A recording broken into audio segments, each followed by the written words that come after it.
What's up, everybody, and welcome to the Box Out Boys podcast. We are the NBA podcast of the people, your home for lukewarm takes and substandard analysis. I'm Titus Two Shots Dominguez, and with me tonight, it's Chris, the Stats Man Gorman. Hit him with the stats, Chris. Hey. Hey. Hi. Last season there were 25 NBA trades. So far this season, there's been one. Whoa. We got a week to go. Wow, man. A slow year so far. Well, we'll see. Got plenty of time. And also joining us tonight is the lawn boss, Joe McCroskey. Get that, Joe. Yes, rocking my Derrick Rose jersey. Yes. It's not retired in this house yet. Right as I started introducing you, I was like, man, I should have said his numbers hanging in the rafters or something like that. Yeah. His knees still work. His knees still work. Wow. Too soon, bro. Too soon. It's not too soon. He embraced it. It's all good. Everything's out there. It's all in the ether now. It's all in the ether now. Well, we got a fun show for you guys tonight. We got some news and stuff up front. And we're gonna toss around some trade ideas, options with the trade deadline looming. Like Chris was saying, not a lot of action so far, but hopefully we can kind of get the juices flowing for these GMs, see what we can create. Joey, any news this week, or we want to just talk about some the retirement or the jersey retirement? Yeah, that was part of my news, but were you guys able to view it on your? Yeah. Yes, options? I was able to view. Okay, I didn't know if CHSN carried the entire thing or if they. Yeah. Oh, yeah. They did end up carrying it after the game, so that was really cool of them. Yeah. What'd you guys think? Thumbs up, thumbs down? Yeah, I liked it. I mean, it was a good ceremony. I think sometimes, like for me, it's not always. I'm not super into that stuff all the time, but I thought it was a great ceremony put on by the Bulls. So I felt sad. I felt sad because there was so much. They're like talking about how well everything went in a way. Like they're being positive, but I just couldn't help to think what could have been over. It's just like. Yeah. It was like three good years. Yeah. Followed by like 5, like, oh, maybe you'll be back. And then just like, nope.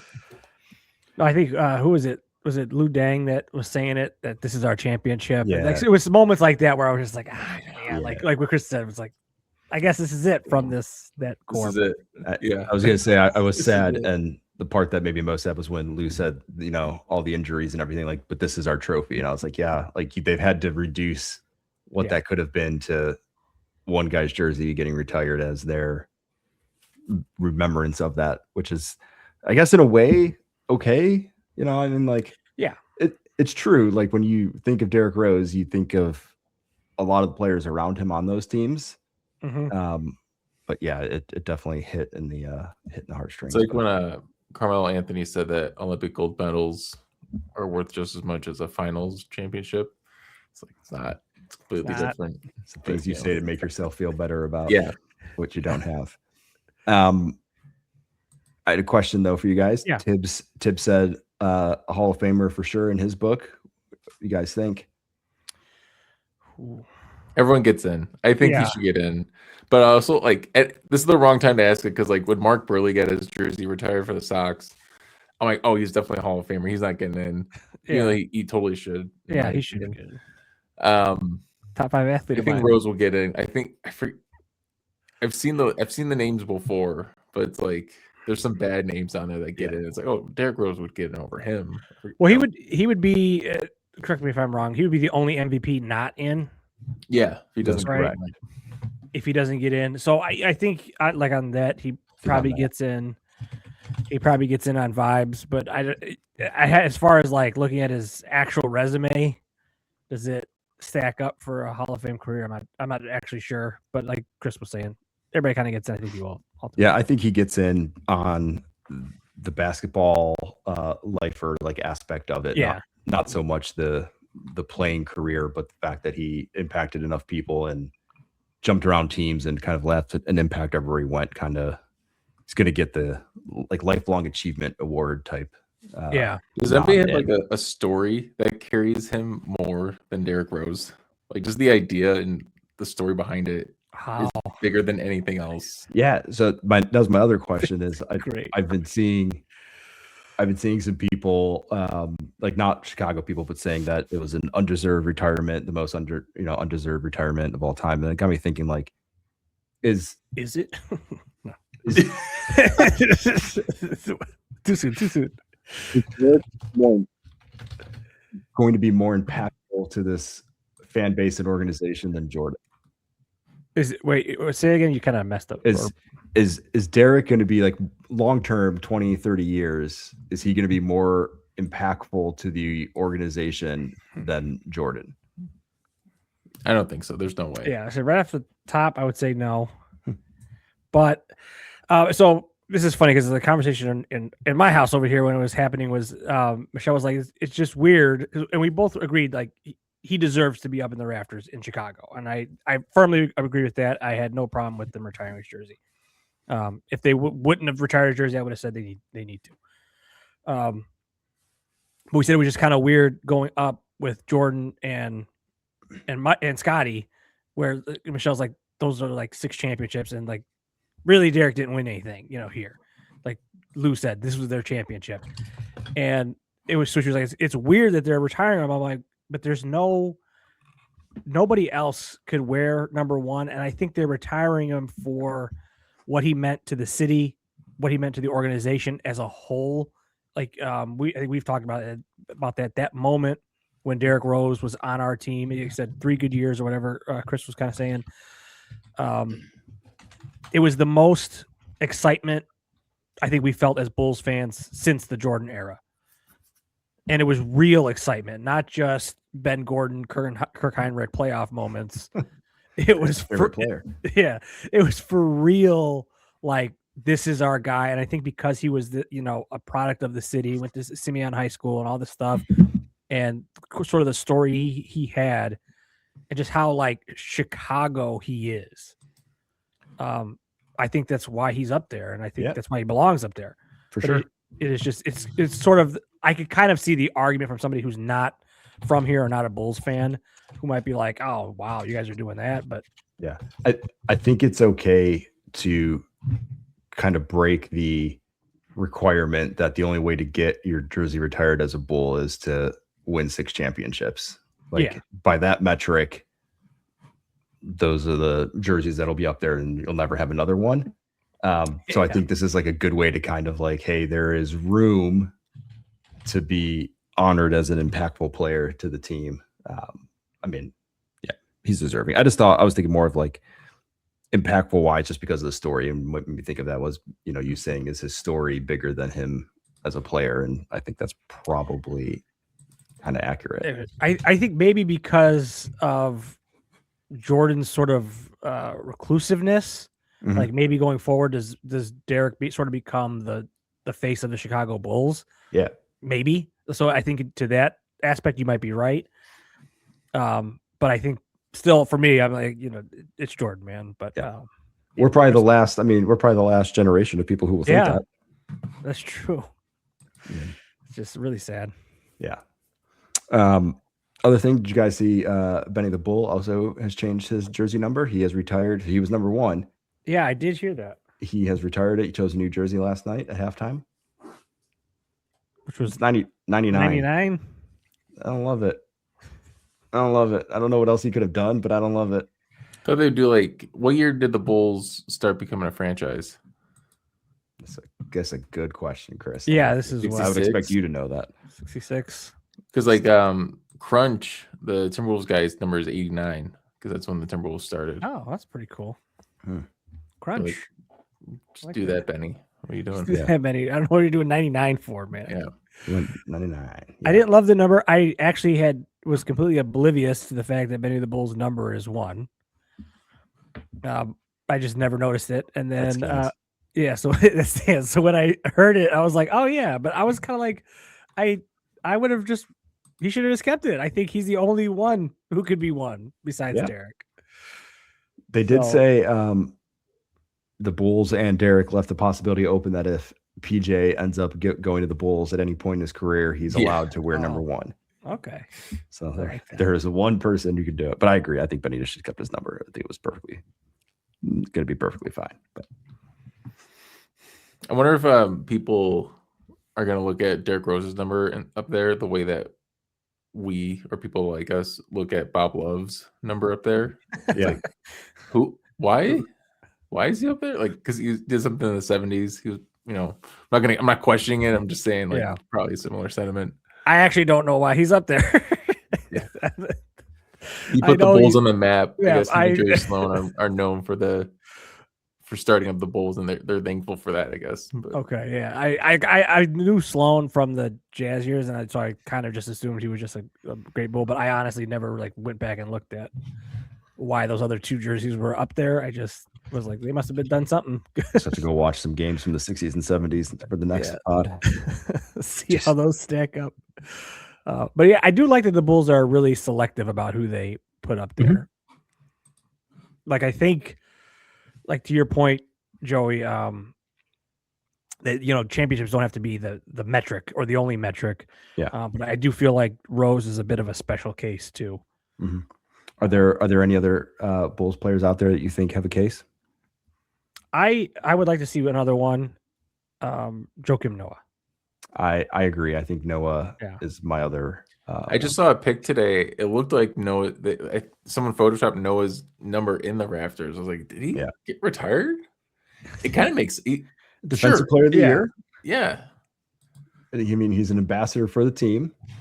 I mean, he's going to be another one of those like lifelong basketball achievement award type of things, but has a individual award from the years that mattered.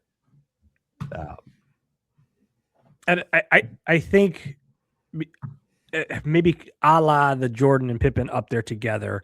Yeah. When I think of the 90s Bulls, I think of those two. When I think of that the 70s Bulls, you think of Love and Sloan. Now if you think of the 2010 Bulls, you think of Noah and Rose. Noah and Rose. There it is. I just think, and I don't know, man. With all the stuff that's been going on too with their behind the scenes stuff and stuff like that, like their relationship just seems really cool. The two of them, Noah and Rose together. And I think he deserves it, which is funny because I hated Joakim Noah coming out of college. Did not like that guy at all. I don't think anybody really did. He was not a likable person. But man, is he won my heart since he came to the Bulls. And yeah, I would love to see him go up there. That's the only guy. He kind of calmed down. Like Draymond went the opposite way. Yeah. He became worse. Noah kind of matured. Yeah. That's what happens when Tom Thibodeau's your coach, right? Maybe that's it. Maybe. Hanging out with Tibbs and Derek, you're going to find a way to be calm. Yeah. Steve Kerr's too much of an enabler. That's right. Kind of seems like that would actually be accurate. That does seem right. That seems on brand. That's too funny. Yeah. Last piece of news. Did you guys see the clip of Mind the Game of LeBron talking to Tyrese Halliburton? No, I have not. Halliburton has What's going on? Halliburton has a great story about the Olympics. He was saying that they were sitting down for film study, like the first, practice, and Kerr went through, hey, not everybody's gonna be able to play. You guys are all stars. It's for the better of the team. And Durant stood up and was like, listen, there's going to be some guys that aren't going to see the court at all. And Halliburton was like, I was sitting in the back thinking like, yeah, this all makes sense. And he's like, and then I started looking around the room and was, went player by player. And I was like, well, no, he's going to play. He's going to play. And it got to me. And I was like, damn, they're talking about me. That's a great story. It was great. And he's just cracking up. And LeBron's just smiling the whole time. Like, yeah, dude, we were talking about you. LeBron looked like he started crying. Like how funny he was laughing. Yeah, it was that's exactly what I was thinking. That's exactly what we were getting after, dude. It was about you. About you. Who else didn't play on that team? There was like one other guy, right? Tatum. Oh, the Tatum one felt dirty, but felt right. I mean, he just won the finals, not an MVP, I guess, but he'd have his number retired if he played for the Grizzlies. I don't know if you guys heard that today. Tatum was talking about how playing for the Celtics is really tough because there's such a high standard to play on. And he's like, if I played for Memphis or a small market team like that, I'd already have a statue outside. I love that. Maybe. So accurate. Memphis catching stray. Right. It's like, what did I do? If I want a chip in Memphis, they'd be naming the streets after me. He's right though. Like Kyle Lowry's got a statue, I'm pretty sure, right? For Toronto. Right. And it's like, why Kyle Lowry? I mean, they put Derrick Rose's name or jersey up in the rafters here in Chicago. He's probably gonna get a statue. Rose? Oh yeah. I think it's Give him a statue. logical. Yeah, give us. Why not? Is it going to be with like this? Milk Simba? this for all it's worth, man. Just I mean, they should. Yeah, why not? yeah. Might as well. All right, that's all my news. That's all your news. 15 minutes of That was good. I mean, I nonsense. definitely want to talk about the Bulls' retirement of Rose's jersey. That was fun. The highlight dope. of a. I mean, the solid game season. winner. I mean, Yeah, Herder did the pose too. Carter did the pose. Did the pose. It was great. That's That was a great clutch. game. That was a good game. And there was no way they were going to miss that shot. I knew it. I was like, there's no way they First missed fate. it. And Rose night, come on. Yeah, I was Get like, it in. they're either going to win a ridiculously awesome game or they're going to get blown out. And it's just going to be Yeah. a forget about it game, but They had the extra juice. they did. All right. Well, let's transition into some trade talk, trade ideas. Chris, did you have anything you had lined up? I can start us off. You I can start got us off. Yeah. my favorite one. Yeah, your favorite one trade. So I've been trying to figure out Kobe White or Io or trade. We've been talking about this for weeks now. Yes. To get him to the Timberwolves. I think I have a trade that I want to really bounce off you guys. To the Timberwolves, I'm assuming here. It's a 3-teamer though. Okay. So Sounds the awesome. Bulls will get Jonathan Kuminga, Okay. Mike Conley, and Rob Dillingham. Wow. The Timberwolves get Kobe, and then the Warriors get Nikola Vucevic. I don't hate that. I mean, I feel like that works for everybody. The come bucket's a young, athletic, mobile player that just needs a fresh start. Needs a fresh start. yeah, you are hinging this all on Kuminga. And I don't. Well, we get Dillingham too, right? You get Rob, yeah. Which I don't know if they like Rob. But Rob's like he's short, but he's young. Like I still, He's got pedigree. You know what I still mean? like Rob a little bit. You want TJ Shannon instead? He was a U of I guy for a while, so you can have him maybe instead. Hometown, bring him home.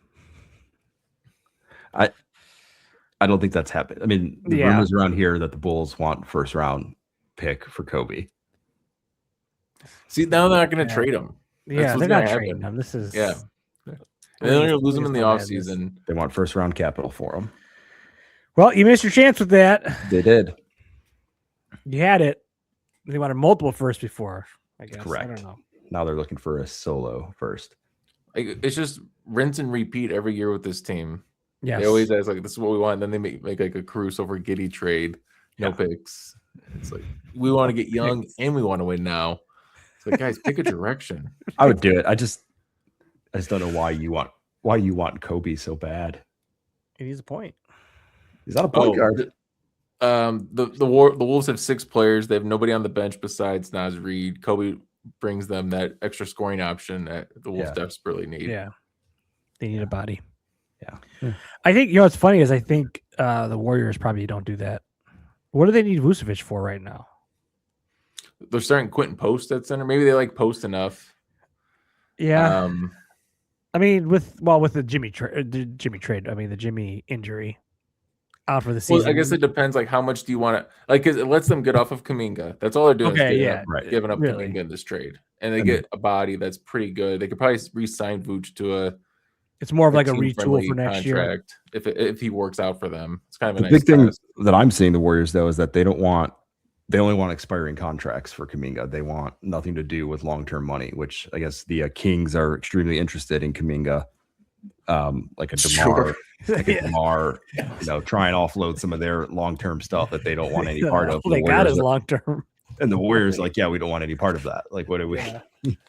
What are we doing here, guys? We don't want 3 more years of DeMar DeRozan. So maybe a Vooch does make sense because it's signed for 3 more years. I don't know, whatever it is. Oh, 2 yeah, years, but that would be crazy. It's multiple years. It's not. Just, It's not just next year. Yeah. Okay, that. Would you trade? I got another one. Yeah, fire him off. Do you like Kuminga at all for the Bulls? Like, would you rather have him or Patrick Williams? I mean, I'd rather have him, but I don't need both of them. Is the problem? Yeah, Patrick's not going anywhere because he's making $90 million for the next it's 3 not years, expiring. whatever it is. man. I don't like with the Kuminga thing. It's like I guess it's somebody that maybe has upside, whatever, but it's not something I'd be like, oh yeah, let's go. Bulls got Kuminga. It'd be like, okay, Let's just see. That's probably nothing. Yeah. Does All right, Kaminga play defense? Does don't Kaminga? think so. No, I don't think he plays Yeah. defense. No. I don't think so, No. man. no. I He's don't a think he- he's like a Randall, where he's super talented. There's a lot of these players in the NBA that are frustrating. They're like the most talented athletes, a top 1%. But for some reason, the effort they just don't have it. They don't have it enough for some reason on that other end. Gotcha. I have some more, but Joey, do you want to do one of yours? Or Yeah. yeah. Give us one. I'll drop a big one that I Ooh. saw today that seemed new. The Knicks apparently are interested in Drew Holiday. Okay, this was my next trade. All right, Okay. damn, Perfect. damn, let's go. Yeah, let's hear it. Yeah. I saw hear the rumors floating around. So multiple people reporting it, some people denying it, but it seems like the beat reporters for the Knicks seem pretty confident that there has been some interest and some conversations had. The big question that everybody's trying to figure out is, what is New York going to have to give up to get it? And everybody seems to be kind of keep falling back on Karl Anthony Towns. And the Knicks have come out and said they're not shopping him, but insiders have confirmed that they have taken calls and listened to offers for him, but they're not actively seeking to find a way out. So I don't know if you guys thought, like, I don't know what maybe pieces went up. They don't have a lot of picks out there. And I feel like their roster is kind of like they need all their pieces. Like, they don't have a lot of redundant, positions. And I don't know if they're willing to give up. Like, anybody that I can think they would give up, I feel like would be an almost equal kind of person to Drew Holiday. Yes. So go ahead, Chris. No, go for it. Well, damn, I just lost what I was thinking. Go ahead, Chris. The one trade. Did you say a trade, Joey, or you're just? Oh, No, you said I Towns, did, maybe. Yeah. So I had a trade that this was my next trade. Is Yes. Drew Holiday for Michael Bridges, and then like Okay. there's Yabusele and somebody else to make the cap work out. But it's essentially Michael Bridges for Drew Holiday. So the question is, would you rather have Drew Holiday or Michael Bridges on the Knicks for the next playoff round? I think Drew Holiday is perfect because it solves the Knicks' biggest weakness, which is perimeter defense. Mhm. And they're going to desperately need that. That's why they're interested in Drew to begin with. And I think Michael Bridges is more expendable than people are let on. But I don't know if they would because of the 5 first round picks they gave up for him. That would be admitting that was that's a tough. Yeah, that's a tough trade. bad idea. Oh, that's what I was gonna say. I feel like it would be Drew and something else, that there would be some other domino falling. I mean, I don't think Cat would be involved in the Drew trade. I think, like what Chris said, Bridges for Drew sounds pretty fair. I mean, it switches your defensive strengths there from the more of a wing to a true perimeter defender. Plus, Drew can kind of guard anybody. But I still think that there maybe would be then another thing in the works. I know Cat would probably be involved, but I just don't know where they would go and what they'd be looking to do. It's maybe in the offseason. It is maybe Giannis in the offseason, but yeah, it's so hard to trade Towns. He's the second. He's one of the highest paid players in the league. wow, The 10th, yeah, 12th highest paid. So yeah, that's a tough one. I got another decent one if you guys want to. We can go back. We talked about Giannis a bunch too. Yeah. I stumbled across an article that laid out four options. Let's see if you guys have any of these that you kind of like. The Knicks were an option. Not a lot of picks, obviously. Do they do it for Cat? Another Cat pop up here. The Atlanta Hawks. Hawks have a lot of role players, so the Bucks kind of have the pick of their litter if the Hawks are really interested in getting Giannis. The Cavs, draft capital plus Garland, Jared Allen type mix. That one's been out there before. Well, the new one that I saw in the wrinkle was a writer was suggesting the Magic, and that they should send Paulo out and they should they should convince Giannis that this is his team now, and then build around him and send it out on Banchero. I'd be fine with that if I was Orlando. I had a feeling it was kind of Titus logic. It was like you failed to crest the hill, I guess, with Paulo. So sell while it's high. Well, it's high, yeah, because like you can convince Milwaukee that they're getting a special superstar level player back, but maybe you're like, I think this is his ceiling. I think Franz is the better long-term bet. And let's maybe retool around Giannis. The team isn't super young as it is, and then just go into the offseason looking for shooting and go, okay, let's build around this younger core we have around Giannis, add some shooting, and let's go to work. The East is pretty wide open. I like it. I would be. I don't like it. Why aren't the Warriors rumored for Giannis? That would be the most fun. This is another one. Team. Yes. I'm frustrated with the Warriors, mostly because they rest like 7 guys when I want to go see them. But they should be trying. Like Steph's playing at a crazy high level. Yeah, they're an interesting team. I know maybe not to derail this Giannis conversation, but they're an interesting team because I really don't know what they're gonna do. Because Jimmy's out. What he's not going to be back this season. No, he's like next January. I mean, you're probably 12 months. December probably earliest. Is nostalgia killing them? Like, is it because they're not, I don't want to say afraid, but they're apprehensive to trade Draymond? Yeah, I think that's the biggest thing. You might be right, man. It's like they don't want to kill the vibe, right? Like that could put a nail in Steph playing next year, right? Like I don't think it would, but it's possible. Like you traded away Clay. Like, do you have to keep one guy there that Steph is a fan of? I don't know. But they can keep Draymond. I looked it up. The trade would be Kuminga, Pajemski, Pajemski, and then like 3 firsts. Like the Bucks could do worse than that. Yeah. I don't know. Wow. That's not. I mean, Trying to throw Kuminga and everything now. 3 firsts is enticing. The 3 firsts is the main. Such a risky. Is very enticing. Yeah. Because like it depends what years they are. I mean, they're probably out there in the future because like that window is what, 2 more years? The Warriors window? Yeah. With Steph at 38 right now. So you would assume, how much would you expect him averaging 27, right? Like you would assume by 2030 at the latest, those picks are pretty high. Good. Yeah, they're good picks. It's risky, but yeah, it'd be so fun though. If you're the Bucks, awesome. though, that's like if you're the Bucks, you might as well be risky, right? Like, well, I mean, for the Warriors, because if they if it doesn't work after 30, then they're out first round picks and they have no way to rebuild. Moses Moody's going to carry them or Pat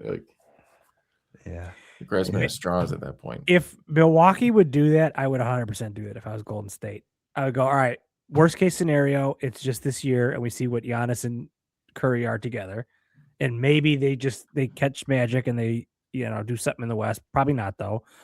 But then next year, you're talking about Jimmy coming back, Jimmy, Draymond, Giannis, Steph. I'm okay with that. It's beautiful. I'm okay with that, man. I'm like, let's go, dude. Let's see what we got. It sounds really good. It sounds good. It would probably be horrible, but I'd watch it. I'd be like, yeah, sure. It's better than Steph, Kuminga, Moody, like you said, Bajemski. Yeah. Quentin Post. Yeah. Mm-hmm. Yeah. Interesting. Chris hijacked the trade. I love it. But like also what's going to happen with Giannis? Because he just got hurt again and he's going to sit for a little bit. Yep. Yeah, he self-proclaimed 3 to 4 weeks. Yeah. And then, He's just running that team now. He's just whatever he says is what goes. Like you guys are not doing anything. Yeah, he's not getting traded. He might get traded in the offseason if the Knicks don't make it past the second round. He's going to be in New York. The Knicks are going to do whatever. Yeah, whatever picks they got to throw. Yeah. What if the Knicks make the finals? Then they don't trade for. They don't trade for. Yeah. Even if they lose, let's say they lose, they can't get over the hump. I think anything short of a title and they trade for him. Okay. Yeah. That's what I would do. I mean, because your ceiling would have been reached at that point. Yeah. Like you would realize, all right, we can get out of the East, but we can't beat whatever's coming out of the West. So Right. we need something. Beat the Timberwolves. It's tough. It's tough. You got another one, Chris? You got another next one? I got so I had the Drew one. I got one more I could talk about is trying to help the Bucks. Speaking of the Bucks, trying to help them out this year. It's and the Kings got to make like 7 trades. Like I should see them in the news a bunch in the next week or 2 here. But one of them is Malik Monk for Bobby Portis in a second. I like this. This is nitty-gritty trades. I'm in on that. Yeah, that's a good. Good trade. Good trade. Good. Yeah, Bobby would maybe be a buyout. I think. In the second round, I'm not sure how that works out, but Malik, just someone like Malik Monk, like give him a guard in Milwaukee. Yeah, give him it would just fit. It'd be so. That's what they need. I think that could really help out a lot for them. I just had a random thought: is Bobby Portis like poor man Joakim Noah? Well, he's not like defensive. You mean like in terms of personality? Yeah, like, kind of like the heart to the team, and like when he goes to the next team, it's probably not like that's it. Like it's not the buyout's coming, and then he's probably just going to bounce around teams, sit on the bench, and not play. Yes. Okay. In that respect. Yes. Yeah. And I kind of knew where you were coming from, but I felt like I was looking for something lower than poor man's. Yeah. Like, what's the next level below that? I just thought of it because we were talking about Noah a little bit ago. It was just like, no, it's a good comparison for sure. Yeah. They're like that. It's like an Amazon essential Joakim Noah. There you go. You might be able to use it one time, but if you wash it, it may not ever be right after that. It's going to be right. Does it work? Sure. Yes, it does. Could you do better? Absolutely. Yes, absolutely. But you don't really need whatever this is. I like that. Amazon Essential. The new dollar store version. New dollar store version. That's what we should do. Amazon Essential versions of players. That's glorious. Go ahead. I've got a maybe nitty-gritty one too. Chris might like this one. I like these nitty-gritties. Toronto, the Raptors need a big man. Yeah. Jakob Pearl's out. What about Daniel Gafford? Oh man, this is the Raptors. Yep. The Mavs move on from that. But who the Mavs get? He was a golden child. Well, here's the other option. Would you rather have Daniel Gafford or Sabonis if you're the Raptors? Tying back to your Kings need to trade everybody. Probably going to cost you an RJ Barrett or Emmanuel Quickly or both or picks mixed in with that. Maybe a Quickly for I don't know. Feels like a lot. It could be interesting. I guess. Yes. I guess it's do you believe the 29-19 record and 3rd seed in the East? I think they do. Like I think that's what's important. So Gafford's a good option. I was wondering, is there a trade for Jared Allen? But they would have to give up like Ingram, and maybe Toronto actually likes Ingram now, so they wouldn't. But like it would work out so well for Cleveland because Cleveland needs a wing. Yeah. That would be a spicy one. But Gafford. So going back to Gafford, that would be good. But like, yeah, this is kind of a boring one for me. Even if it's niche, it's just like I just thought big man move the needle enough. Usually get excited. He's not big enough for Chris to get excited. Not big enough. The one I had, Michael Porter Jr. This is more of a theory trade. So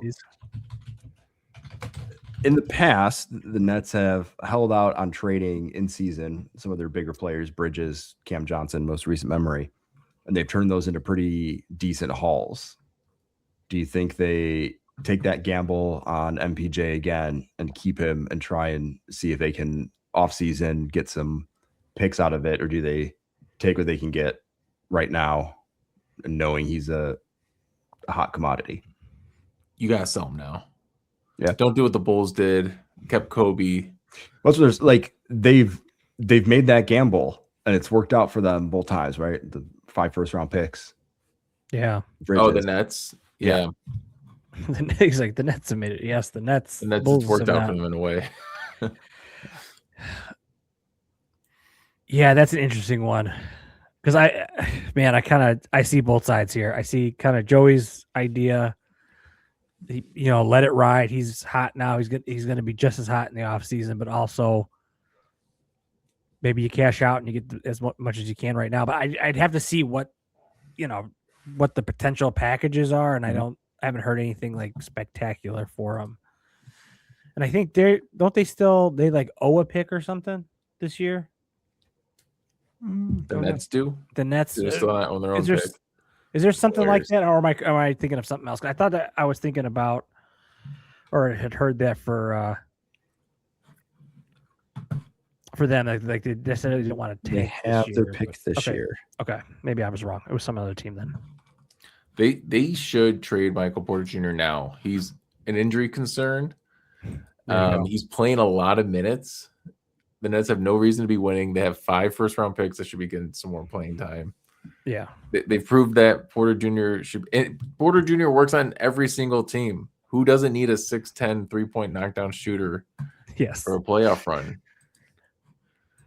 So, he can go to the Magic. He can go to the Cavs. Like, there's got to be something here. There's got to be something. So the one thing, and through all of my scenarios and or ones and even Chris's, like, does the majority of this rest on if the Bucks move Giannis?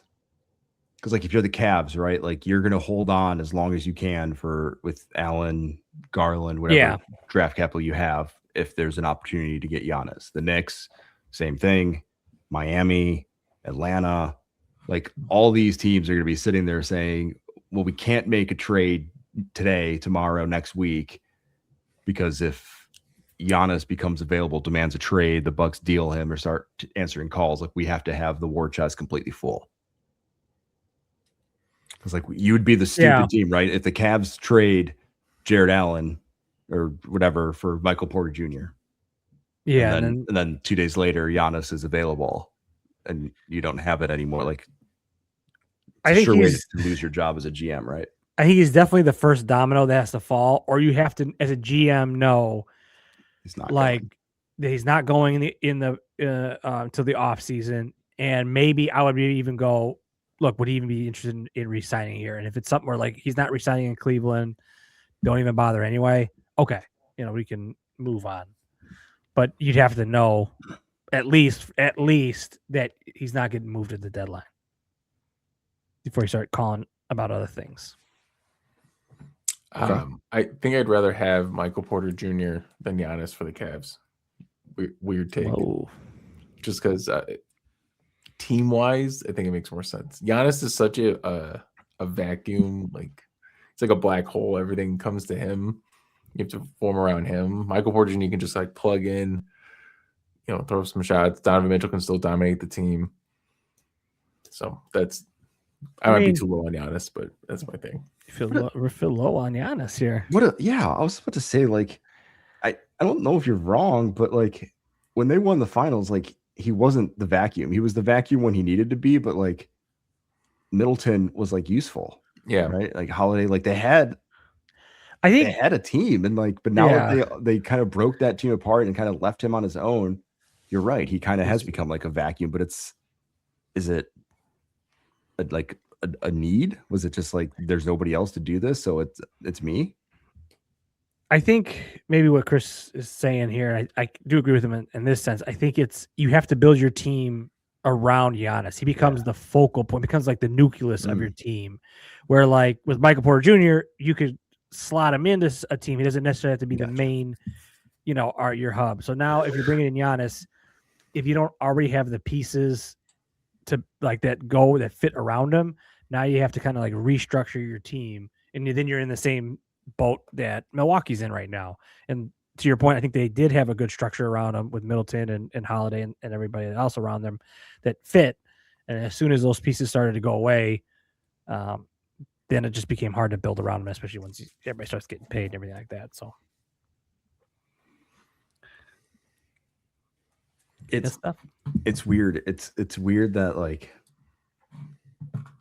for how good we all kind of agree and know that he is, that teams don't seem to be opening up and being like, what do you want? You know, take whatever you want for him. I don't know like the cap situations or anything, but like why wouldn't the Bulls be in play here? Like if you're the Bulls, you're like, we have some solid young pieces, but we really don't have the superstar yet. You want his cap hit for this year? Maybe 54 million. Yeah. Next year, 58 million. This is the problem. Okay, never mind. Player option for 27-28 is 63 million. So the cap percentage as it stands today this season is 35%. So you'd be like, that's the black hole we're talking about, not even just on the court.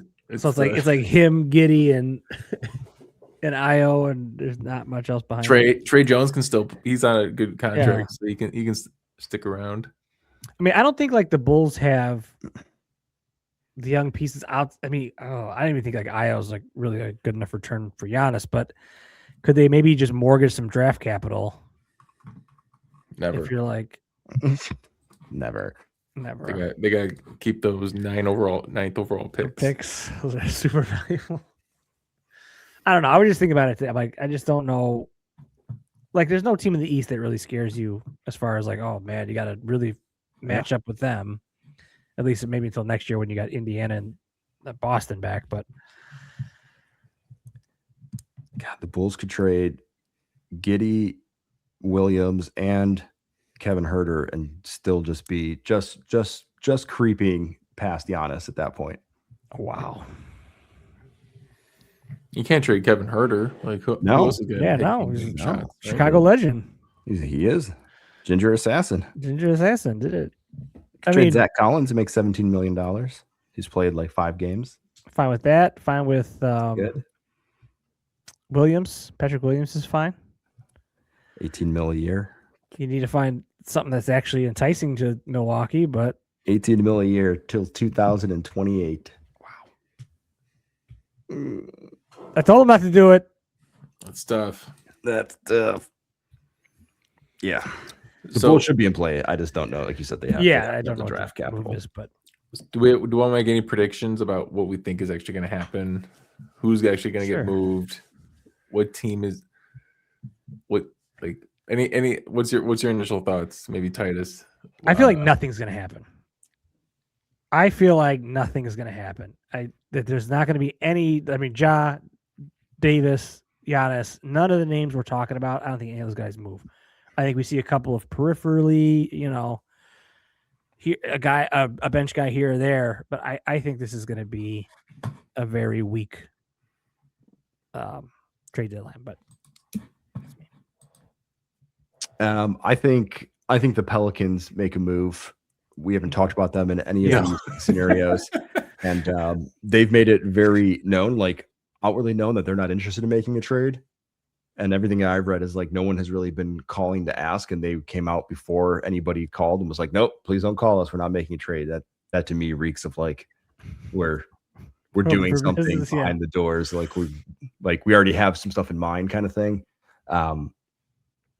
Like trades, not us. Yeah. Oh, don't call us. No, not interested. Don't call us. Don't you guys call us? To me, it kind of feels like a Zion is on the move, and I don't know where or why, but I wouldn't be surprised if they've got something in mind. Yeah, had their emergency podcast when Zion comes to the Bulls. 100%. Talk about that immediately. Yeah, it'd be we can hype ourselves up. I was listening. They were talking about it on the radio like last week, and the more that I listened to people talk about it, the more I was kind of like, yeah, maybe it's not terrible. Yeah, there it is. Yes. There it is. There it is. Maybe it's not terrible. I love it. Giddy and Zion is not a terrible combo to run out there. I mean, it's like the perfect 5 to 6 seed combo. Absolutely. Yeah. It's the perfect 5 to 6 seed combo. And he's still young.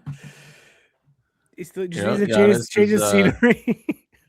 I mean, if He's only 25. I mean, look, man, He's only I would be 25, guys. I Like, think I he's would not, be like, so about it hyped. is, like, I would be so hyped. I would just, in the If they back of can- my mind, know this is fool's gold. But if they can somehow parlay expiring contracts of a Kobe and or whoever else into somebody like Yes. Zion, I think I'm willing to take that shot. I'm all in on that. Yep. It's like, hey, maybe it works out. Yeah, If it if doesn't, not- what? We're out Kobe? Okay, cool. Right. He was going to leave for nothing anyways. Fine with that. No, 100%. I can't wait. If it something like that happened, I'd be so excited. I'd be talking myself into it. The first time he takes the floor and he looks like a beast, and I'd be going, guys, we're back. And then he would get hurt, but whatever. You know, I mean, it would be a great couple yeah, weeks. it'd be a fun couple of weeks, right? Yep. How much does he make? He's only making 39 million this year, 42 next year, A lot of 44 incentives next- on that. You know, he's got to hit weight yeah. goals and stuff. got We're weight- fine. We're fine. Come on, Zion. Let's do it. It's talking to his assistant. I'd rather have him than Ja. Oh, yeah. 100%. Yeah, 100%. Yeah. Easy. I think the Kings make 2 trades. I think the Knicks are going to make a trade, and I think the Timberwolves are actually going to make a trade. Okay. That's what I'll say. Kings 2 better. trades. Tim Wolves, get somebody. Get somebody. And the Bulls aren't going to trade anybody. Nope. They're not doing anything. It's so stupid. This team. It seems pretty locked in that Vooch isn't going anywhere. Every I know. like beat writer and everybody has pretty much said like it's Dude, I mean, I AK guess nobody loves wants him. Vooch. Nobody wants him either. Like it's not Yeah, what are you gonna send him? But we're going to overpay for him because he's a contract year, right? If No. we sign him, He's yeah, expiring. he's expiring. They could re-sign him. They'll sign him for like $5 million over what the market is per year for like 3 more years or something. Like, They've made a change. I feel like the Giddy contract signaled a change in their Maybe. philosophy. The Vooch contract come a couple years. We don't have to get in this. Wasn't that bad? I mean, Yeah, it wasn't terrible. it wasn't terrible. maybe at the time I thought it was worse, and I actually didn't try it that It was bad. But 20 million a year for 3 years. Like it wasn't. It became bad when the team just It became fell bad when the apart. team fell apart. Correct. Yeah, then it all of a sudden became this $20 million. You couldn't get him because he had no value, and you're like, why do we do that? But he's an unrestricted free agent, so they can sign him at a Patrick Williams level if they would like, which they do. Great. Well, anything else tonight, guys? No. No. All right. Well, that is it for us tonight. Follow us on social media at the Box Out Boys. Slide in those DMs. Tell us who you think's moving at the deadline. Be sure to subscribe, rate, and review on YouTube, Spotify, and TikTok. We very much appreciate that. So for the boys, and until next time, guys, Box Out!